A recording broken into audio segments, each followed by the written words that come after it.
Anak-anakku sekalian, bagaimana kabarnya? Alhamdulillah.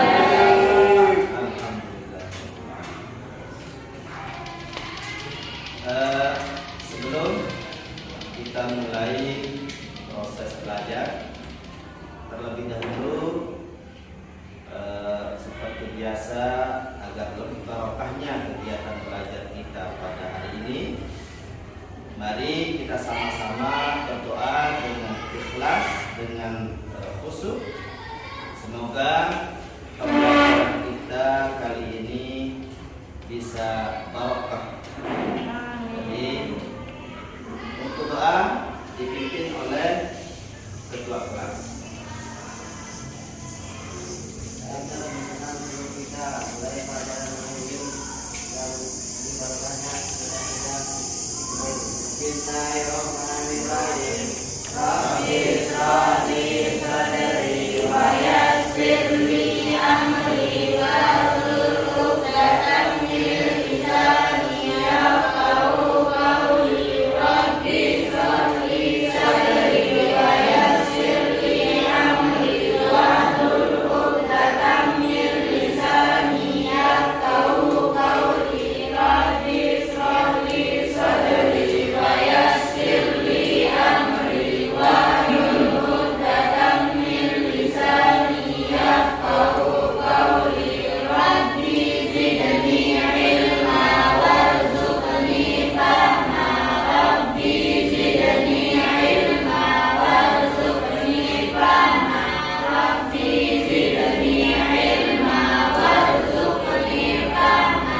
Amin. Ya Rabbal Alamin. Anak-anakku sekalian, sebelum kita mulai, jadi Pak Guru akan mengabsen kehadirannya karena pentingnya kehadiran kalian, keaktifan kalian pada saat proses belajar. Baik, yang pertama M. Hafifuddin Zuhri, M. Irfan, Sapriyadi, Yulia Astuti, Faizalman, M. Roshidi, Apriani, dah. Terus saya lupa namanya ini satu. Namanya Pi. Iya. Gimana kabarnya? Muslim? Cuma ini. LK? Anas Sazana. Baik. Anak-anakku sekalian, pada minggu lalu kita sudah membahas tentang peradaban bangsa Arab sebelum Islam.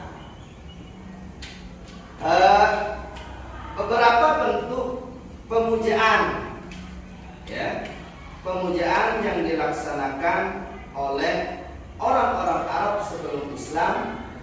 Ada yang masih ingat? Bentuk pemujaan. Memuja berhala.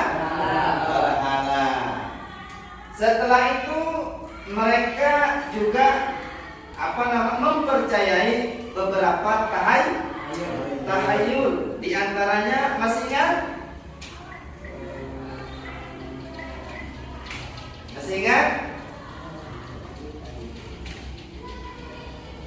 Kalau mau meminta hujan, ya, menggantungkan rumput yang kering di ekor domba. Itu bentuk-bentuk tahayul. Baik, untuk hari ini kita akan membahas tentang dakwah Rasulullah Sallallahu Alaihi Wasallam periode Mekah. Sebelum kita mulai, saya akan sampaikan kompetensi dasar ya. Yang pertama, menghayati nilai-nilai strategi perjuangan Rasulullah Shallallahu Alaihi Wasallam di Makkah. Yang kedua, menunjukkan sikap semangat jihad seperti dicontoh oleh para sahabat Rasulullah Shallallahu Alaihi Wasallam pada periode Makkah. Yang ketiga, menceritakan figur kepemimpinan Rasulullah Shallallahu Alaihi Wasallam di awal perkembangan periode Makkah. Selanjutnya, tujuan pembelajaran kita hari ini adalah setelah melakukan proses pembelajaran dengan mendiskusikan dakwah Rasulullah SAW, maka diharap siswa memahami substansi dan strategi dakwah Rasulullah SAW serta kesulitan dan strategi hijrah serta rahasia kesuksesan dakwah Rasulullah SAW. Baik anak-anakku sekalian, penting kita ketahui bahwa kita review ya pengetahuan kita terkait Nabi Muhammad Sallallahu Alaihi Wasallam, karena beliau adalah panutan kita, junjungan kita, Nabi kita. Ini pelajaran dari kelas 1, mungkin masih kecil ya. Coba sekarang kita ingatkan kembali bahwa Nabi Muhammad dilahirkan pada hari kira-kira siapa yang tahu nama ibunya? Siti Aminah. Ini pelajaran kita dulu ya. Pelajaran kita masih TK kalau tidak salah, MI kita diajarkan. Jadi ayahnya bernama Abdullah, pamannya bernama Abu Thalib, kakeknya Abdul Muthalib. Nah, yang sangat penting adalah bangsa yang atau keturunan Nabi Muhammad ini dari bangsa Quraisy. Masya Allah. Ternyata kalian masih ingat semua ya. Jadi pada periode Mekah ini adalah Nabi mempunyai dua bentuk perjuangan ya, atau dakwah. Yang pertama, dakwah secara sembunyi. Mengapa Nabi Muhammad sebelum ya diwahyukan oleh Allah untuk mendakwahkan agama Islam, karena beliau belum ya diwahyukan oleh Allah. Jadi kira-kira turun ayat ya. Apa nama ayat yang diturunkan oleh Allah Subhanahu wa taala melalui malaikat Jibril yang menandakan bahwa Nabi disuruh untuk berdakwah secara sembunyi atau mensyiarkan agama Islam. Ada namanya surat Al-Mudassir. Kira-kira siapa yang bisa membacakan apa surat Mudassir? Ingat? Masih ingat tak? Jadi nanti setelah pelajaran ini ya diingat kembali dan membuka Al-Quran. Nanti di pertemuan kita selanjutnya saya akan tes satu persatu. Jadi Nabi Muhammad SAW berdakwah secara sembunyi, yaitu di rumah Zaid bin Harisah. Jadi di sanalah Nabi Muhammad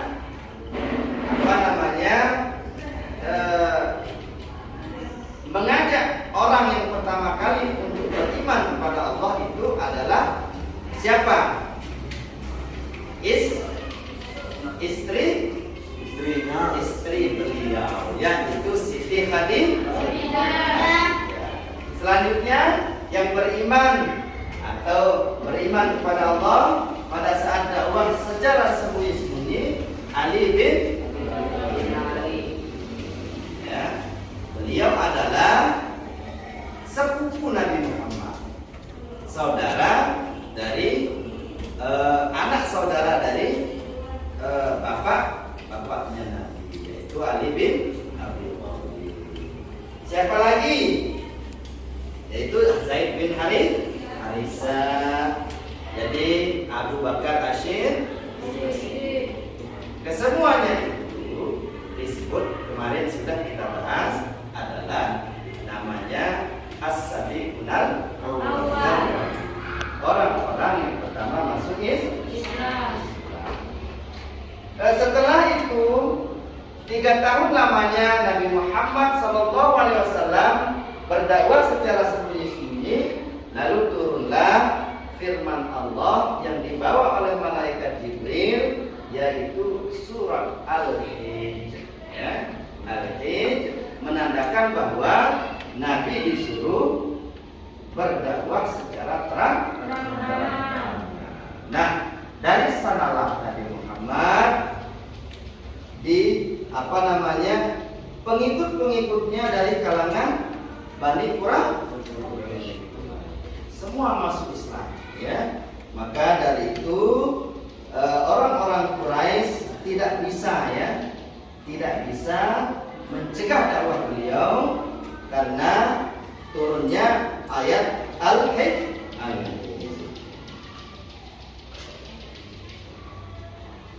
Baik, anak-anakku sekalian,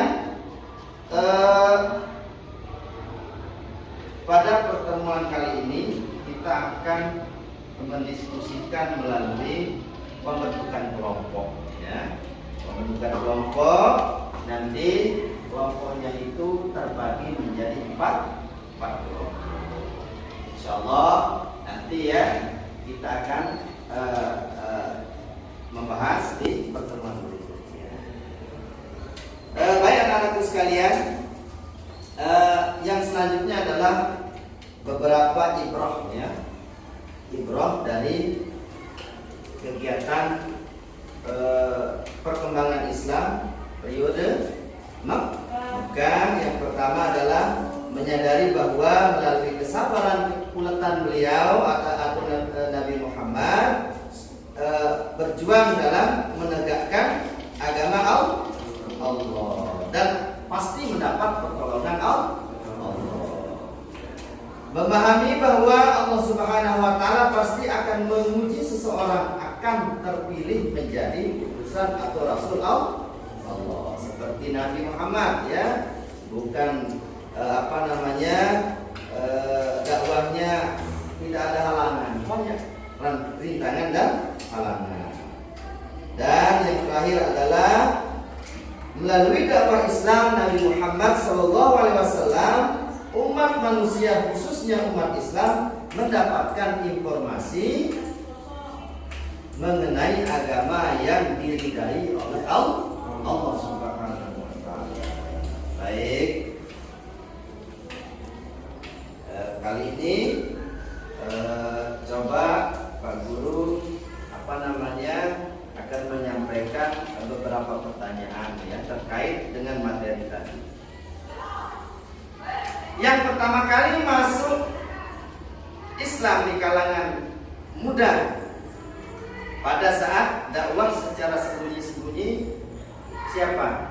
Ali bin Abi Thalib. Karena pada saat itu Ali bin Abi Thalib lah yang sangat muda dari kalangan orang-orang yang pertama masuk Islam. Baik, saya rasa cukup ya untuk karena waktu sudah habis ya. Mungkin sebelum kita tutup ada pertanyaan? LK?